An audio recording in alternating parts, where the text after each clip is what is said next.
네, 수행은요, 우리의 몸과 마음에서 작용하는 만큼 몸에 대해 바르게 알고 있는 것이 굉장히 중요한데요. 이 한의학 박사이신 신민식 원장님을 모시고 말씀 듣도록 하겠습니다. 여러분 큰 박수로 모시겠습니다. 반갑습니다. 오늘 태울주 수행에 대해서 의학적으로 또 이제 한의학적으로 어떤 원리가 있는가를 말씀드리고자 합니다. 우선 이제 우리 인체에서 가장 중요한 한의학의 원리 정기신이라는 게 있습니다. 정이라는 것은 물질적인 거고 기는 기에너지, 신이라는 것은 정신적인 어떤 그런 신을 얘기하는데요. 그 정기신을 제가 사파로서 좀 쉽게 말씀을 드리고자 합니다. 한번 사파를 보시면요, 제가 이렇게 보여드릴 사파는 촛불입니다. 촛불. 초가 타면서 그 에너지, 열이 나는 열과 빛이 납니다. 그래서 초 자체를 우리 인체의 정과 혈이라고 볼 수 있습니다. 물질적인 어떤 그 바탕이 되는 거죠. 그리고 그 물질적인 바탕에서 심지에 불이 붙어서 열이 날 때 그 열 에너지를 기라고 볼 수가 있습니다.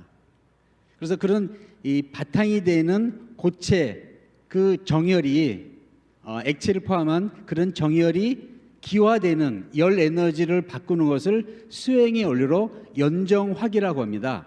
그때 연이라는 것은 그 단련한다, 그런 그 달군다라는 뜻이죠. 그리고 정이라는 것은 우리 물질적인 정, 그래서 정을 이게 달구어서 단련시켜서 변화시킨다, 기 에너지로 변화시킨다는 것이 연정화기고, 마치 초에서 심지가 타가지고 이렇게 열이 나는 것 같습니다. 그 열기고요. 그 열이 나면서 동시에 뭐가 나냐면 빛이 나요. 빛. 그 빛을 신이라고 볼 수 있습니다. 그리고 우리 인체의 빛은 우리 인체에게 신, 정신과 영혼의 빛이라고 볼 수 있는데, 이런 정기신은 우리 한의학의 가장 기본이 되고 근본이 되는데요. 이 정기신에서 가장 중요한 바탕은 정이 되겠습니다. 왜냐하면 초가 굵지 않고 얇거나, 그리고 초 자체가 짧으면 어때요? 타지를 못하죠. 금방 꺼지지 않습니까? 그래서 그런 우리 인체의 정혈이 가장 바탕이 됐는데, 그 정혈에서 타오르는 그런 그 빛과 그 열 에너지인데, 심지에 불이 붙지 않으면 끓임이 나면서 연기에 열이 나잖아요. 열이 되지 않고 연기가 나지 않습니까? 똑같이 이런 정에서 기화되지 않으면 우리 인체에 비생리적인 그런 생체, 그런 담음이 생깁니다. 그래서 그런 열생담이라 가지고 비생리적인 열에서 담이 발생한다라고 하는 한의학 원리가 있습니다. 이와 같이 초에 정혈, 그 다음에 심지에서 빛는 그런 열과 그 다음에 빛, 그것이 기화신이다라고 하는 말씀을 드리고 싶은데요. 이런 정기신을 또 다른 그 사파 그림으로 또 말씀드리고자 해요. 한의학에서는 그 안악내가 불을 이렇게 떼면서 이렇게 그 부채질할 때, 그런 이렇게 장작불이라든가 아궁이불, 그런 아궁이불에서 솥에 의해서 음식이 쪄져요. 이것이 우리 한의학의 원리, 인체의 그거는 수행의 원리하고 똑같습니다. 그 하단전 아래의 장작불, 그런 이 불을 뭐라냐면 명문화라고 합니다. 명문화. 그 명문화는, 명자는 생명의 명자고요. 생명의 불이다. 그 생명의 불이 하단전에 있습니다. 하단전. 그래서 하단전에 생명의 불이 있는데요. 이 생명의 불을 뭘로 붙이느냐? 부채로 붙여요. 그래서 부채가 이게 열심히 이렇게 붙이면 그 불이 많이 타오르지 않잖아요. 그리고 부채가 천천히 이렇게 꺼지면 불이 붙지 않습니다. 그 부채의 바람이 뭐냐면 호흡이에요. 호흡을 바로 부채로 본다면, 부채로 붙이는 그런 힘에 의해서 불이 붙어요. 그래서 우리가 호흡을 할 때 숨을 배꼽 아래, 열 하단전이라는데, 하단전 깊은 그런 심호흡을 하게 되면 생명의 불이 붙습니다. 이 생명의 불이 붙지 않으면 어떤 현상이 생기냐? 손발이 차져요. 손발이 차지고 냉해집니다. 여자는 자궁병이 많이 생기고요. 남자 같은 허리병이라든가 또 잘 때 굉장히 오한 춥죠. 그리고 아침에 일어나도 피로가 풀리지가 않습니다. 그리고 눈이 항상 피곤하고 멍하죠. 이게 아랫배가 냉하면 오히려 열이 뜹니다. 상열 하한이라 가지고 위로는 열이 뜨고 하한 아래는 차가워져요. 그래서 오히려 그 체온이 높지 않은데도 자기 스스로 이렇게 열이 나는 것 같고 항상 목감기 있는 것 같고 그런 증상이 365일이나 아니면 뭐 한 달 정도 계속 감기 걸린 것 같이 이게 진행이 되죠. 그런 비생리적인 열이 생기는 것은 하단전의 명문화가 이게 타오르지 않기 때문이에요. 그래서 우리가 좀 이따 이제 호흡의 원리를 말씀드릴 텐데 호흡에 의해서 이게 명문화, 생명의 불을 당겨야 돼요. 이렇게 올려야 돼요. 그래서 우리가 음식을 우리가 이렇게 익힐 때 불이 없으면 어떻게 돼요? 음식이 익어집니까? 안 익어지죠. 또한 물이 없어도 음식이 어떻게 돼요? 타기만 하고 냄비 타기만 하고 음식이 타죠. 그런 물이 뭐냐? 그 물은 우리 인체의 진액이라고 합니다. 진액. 그 진액을 다른 말로 신수라고 하는데요. 신장 신자에다가 물수자를 씁니다. 진액이라고도 하고 신수라고 하는데 그 진액은 우리가 항상 이렇게 음식을 먹을 때 나오는 침, 그리고 눈물, 그 다음에 뼈에 있는 골수, 뇌에는 뇌수, 척추에는 척수액, 그리고 혈관 속에는 피, 이 모든 것은 수분입니다. 수분. 우리 인체에서 80%의 수분을 빼면 인간은 살 수가 없어요. 수분을 바탕으로 하는데 그 수분은 어떤 수분이냐? 일반 물이 아니라 생명의 물이에요. 그러니까 우리가 물을 먹어도 그 물이 우리 인체에 재흡수가 되면서 우리 인체의 생명의 물로 바뀌어야 됩니다. 화학적인 변화가 일어나야 돼요. 근데 그 생명의 물은 어떤 변화를 통해서 바뀌느냐? 불에 의해서. 이 하단전 명문화라고 하는 불이 없으면 생명의 물이 만들어지질 않아요. 그래서 반드시 이 하단전에 물과 불이 조화를 일으켜야 돼요. 이런 물과 불이 조화를 일으키지 않으면 아까 말씀드렸듯이 손발이 냉해지고 모든 병이 생깁니다. 그래서 면역성이 떨어져요.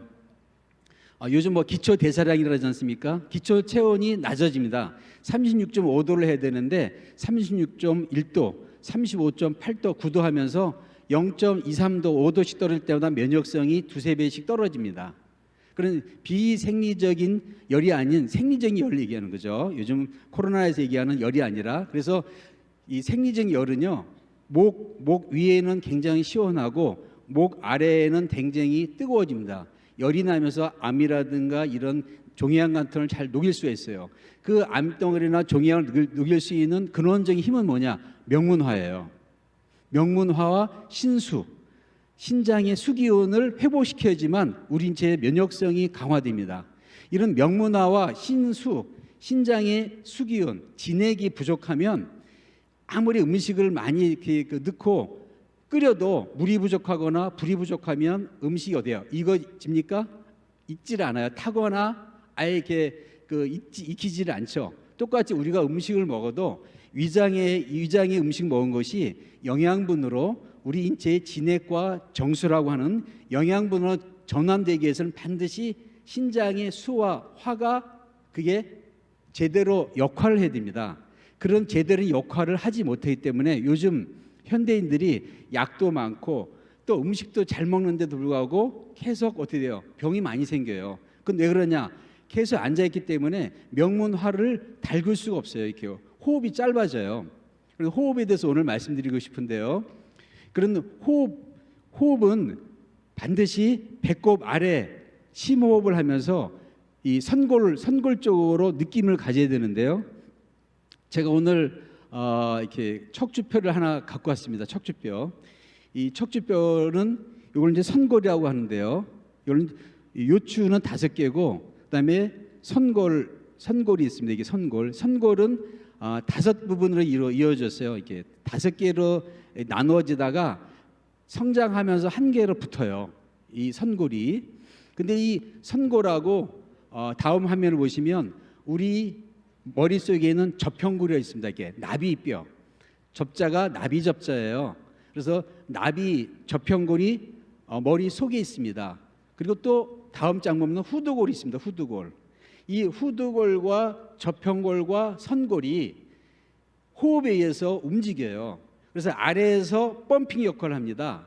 아래에서 펌핑 역할을 하고 위로 올려주고, 선골은 위에서는 후두골과 저평골이 위로 빨아올리는 역할을 해요. 그래서 펌프가 밑에서 올라가게 하는 선골의 펌핑 운동과 위에서 후두골과 저평골에 잡아당기게 하는 음압, 그걸 음압이라고 그래요. 잡아당기는 압력에 의해서 그 펌핑에 의해서 우리 척수액이, 뇌척수액이 위로 올라갑니다. 그 뇌척수액이 올라가는 사진을 제가 이제 보여드리면요, 그 다음 장을 보시죠. 이 뇌척수액은 뇌수라고 합니다. 뇌수.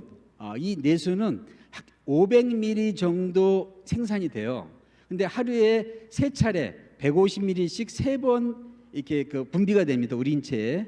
근데 이 뇌척수액의 역할은 호르몬을 전달시켜주고, 또한 우리 인체의 노폐물, 뇌의 노폐물을 밖으로 빼주는 역할을 해요. 우리가 컴퓨터를 보거나 사람하고 대화를 하거나 막 신경 쓰면 뇌에서 호르몬 화학 작용이 굉장히 많이 일어납니다. 이 화학 호르몬 작용이 일어나는 물질 가운데 사람에게 좋은 물질도 있지만 자꾸 어떻게 돼요? 힘들게 하고, 외롭게 하고, 힘들게 좀 고통스럽게 하고, 그다음에 좀 뭔가 이렇게 측은지심, 연민지심 같은 그런 걸 느끼게 하는 그런 물질들이 자꾸 나와요. 사람 만날 때마다 감정이입이 되기 때문에 그 물질을 청소를 해줘야 돼요. 근데 청소가 안 되면 어떠냐? 사람하고 이렇게 한두 마디 들었어요. 무슨 말 들었는데 그 말이 상처가 돼가지고 막 일주일, 한 달 가지고 1년 동안 그게 괴로운 거예요. 그 괴로운 것은 뭐냐? 우리 인체에 있는 뇌에 있는 뇌의 호르몬이, 화학작용 분비 호르몬이 뇌세포를 파괴시키거나 자극을 줘요. 그걸 청소를 해줘야 돼요. 이렇게. 그러니까 우리가 하루에 한 번씩 청소가 안 되면 일주일 전에, 5일 전에, 3일 전에 누구에 의해서 상처받은 말이 계속 남아있으면서 나도 모르게 괴로운 거예요. 그것이 뇌의 어떤 작용이라는 거예요. 우리 두뇌 신경학에서 그걸 얘기를 합니다. 이런 뇌의 호르몬, 이 분비물을 청소시키고 순환시키면서 좋게 하는 그 뇌척수액이 하루에 3번 이 그 분비가 되면서 500ml 좀 더 나와야 되는데, 그 역할을 뭘로 하느냐? 바로 선골과 후두골이 움직일 때, 선골과 후두골 움직일 때 뇌척수액이 잘 분비가 되고 순환이 되고 흡수가 됩니다. 이렇게. 자, 보시죠. 근데요, 이 선골은 재밌게도요, 이 구멍이 8개가 있어요. 근데 해부학적으로는 그냥 8개인가 보다라고 하는데, 수행의 원리를 볼 때 8개는 신선 숫자입니다. 선의 숫자는 8개인데요, 좌측에 4개 있고 우측에 4개가 있어요. 그리고 선골 자체가 오토라고 하는, 오라고 하는 황극수로 돼 있어요. 그래서 5개가 하나가 되면서 합쳐집니다. 그래서 오라고 하는 것은 펌핑하는 오토라는 것은 펌핑하는 하나의 생장의 어떤 원동력의 숫자예요. 오라고 하는 것은. 그래서 여기서 선골이 움직이면서 생명의 기운을, 바로 생명의 물과 불 기운을 여기서 달구면서 위로 올립니다. 올리는데요, 현대인들은 오랫동안 앉아있기 때문에 선골이 많이 굳어져요. 이렇게 호흡을 해도 선골이 움직이질 않습니다. 근데 우리가 이제 걷다 보면 이렇게 걷지 않습니까? 이렇게 걷다 보면 선골이 잘 움직여져요. 왜? 엄지뼈가 이렇게 고관절에 의해서 움직이기 때문에 선골이 잘 움직여져요. 그래서 걸으면서 산책하면서 호흡하면 마음이 편해지는 거예요. 근데 앉아서 호흡을 하잖아요.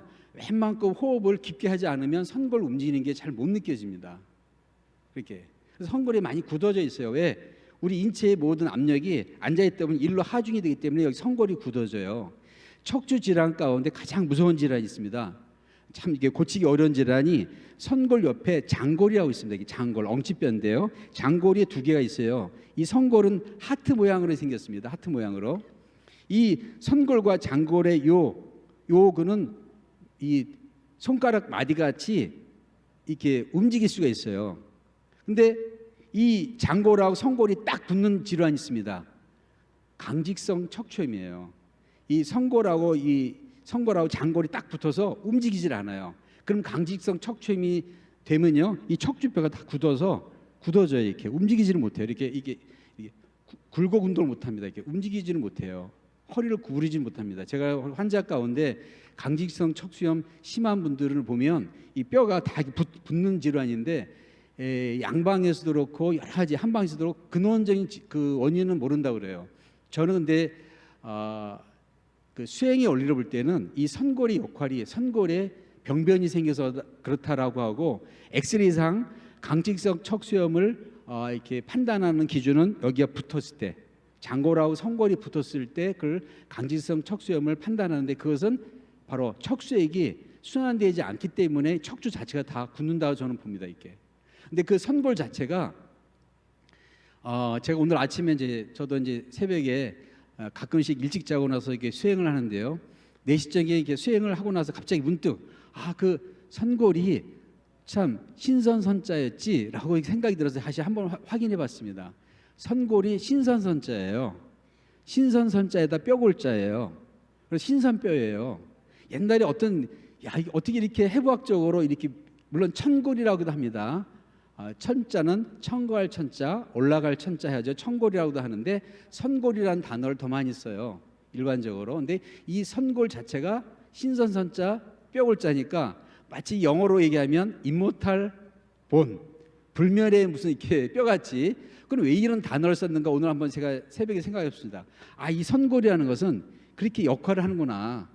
다시 한번 확인하면서 이 선골까지 호흡을 사실은 이렇게 느끼셔야 돼요. 호흡을. 그래서 오늘 제가 한번 여기 계신 분들이 계속 앉아 있고 그러니까 현대인의 어떤 그런 작업이 다 앉아 있는 그런 직업이다 보니까 선골이 다 이게 막힌데 한번 의도적으로 한번 호흡을 선골 쪽으로 한번 밀어서 한번 하는 호흡을 한번 해보도록 하겠습니다. 어떻게 하시냐면 요령이 숨을 들이마시는데 복식호흡 대부분 사람들이 어떻게 생각하냐면 배꼽 아래에 이렇게 그를 내밀라고 생각하시잖아요. 배꼽 아래를 내밀라고 생각하지 마시고요. 이 선골, 척추뼈 맨 밑에 있는 앉았을 때 맨 밑에 있는 가운데 이 선골을 숨을 들이마시면서 팽창한다고 생각하세요. 민다고 생각하세요. 그걸 동맥경이라고 그래요. 수행이 올릴 때 이 등으로 올라가는 걸 동맥이라고 하고요. 머리에서부터 내려가는 것을 인맥이라고 그래요. 그 독은 뭐냐면 감독할 때 족자예요. 감독이라는 건 뭐냐? 의도적으로 내가 컨트롤하고 움직인다고 하는 감독한다는 게 컨트롤이라는 뜻이잖아요. 이렇게 조절한다. 그렇지 의도적으로 여기를 올리는 겁니다. 왜? 뭐든지 올라가는 게 힘들어요. 물도 올라가는 게 힘들고 내려가는 건 쉽습니다. 이때 인맥은 막기림자예요. 저절로 내려갑니다. 맥은. 앞에 있는 맥은. 그래서 의도적으로 선골을 한번 움직인다 생각해 보세요. 자, 제가 한 5번 정도 자, 숨을 들이마시는데요. 배꼽 아래가 아니라 이 선골 부위를 이렇게 팽창한다 생각하시면서 한번 숨을 한 5번 정도 한번 깊게 한번 들이마시도록 해보겠습니다. 한번 숨을 들이마시세요. 내쉬고, 자, 숨을 들이마시고, 내쉬고, 들이마시고, 내쉬고, 들이마시고, 내쉬고, 들이마시고, 내쉬고. 이렇게 숨을 들이마시고 내쉬고를 좀 이렇게 그런 선골을 의식하면서 팽창한다 생각하시면 이 숨이 이 미골 꼬리뼈까지 내려가는 걸 알 수가 있습니다. 그 화면을 보시면요, 선골은 이렇게 전후 운동을 합니다. 이렇게 전후. 그리고 상하 운동을 해요. 숨에 의해서.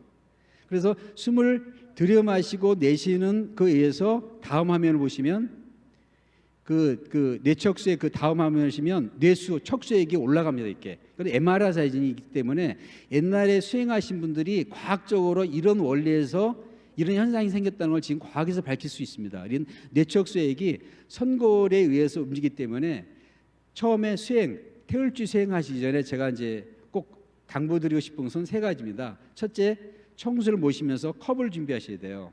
컵을 주면서 수행 중간중간에 청수물을 마셔야 됩니다. 마셔서 신장의 수기운을 회복하셔야 돼요. 태울주 진동위에서 수화, 불기운이 회복될 때 물을 마셔줌으로써 그때 수화기운이 회복이 돼요.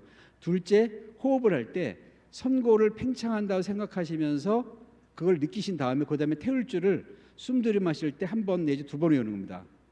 그리고 내쉴 때 태울 줄을 또 한 번 외우시는 거예요. 그런 묵송과 염송할 때 이 호흡, 선골의 호흡을 좀 느끼시면서 하시면 동맥경이 올라가고 인맥경이 내려오면서 우리 인체에 큰 어떤 수행의 어떤 그런 느낌을 얻을 수가 있습니다.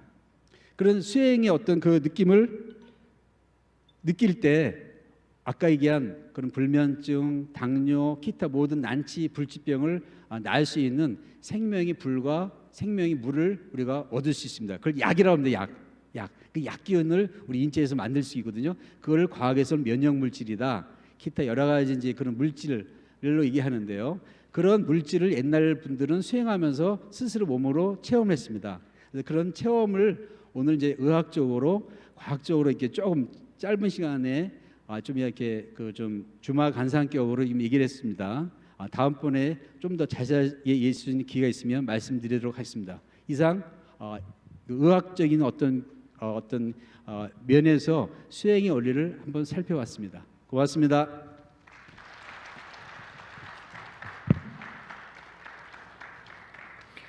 수행을 할 때 주문의 뜻을 알고 읽는 것이 참 중요하다고 많이 생각하고 있었는데요. 네. 오늘 신민식 원장님의 말씀을 들으니 수행의 원리를 바르게 알고 수행을 하는 것이 굉장히 중요하다는 것을 알게 되었습니다. 네, 저도 원장님의 말씀을 듣고 나니까요. 우리 몸은 수행을 하기 위해 준비되어 있고 꼭 수행을 해야만 하는구나라는 생각을 하게 됐습니다. 다시 한 번 더 감사의 박수 부탁드립니다.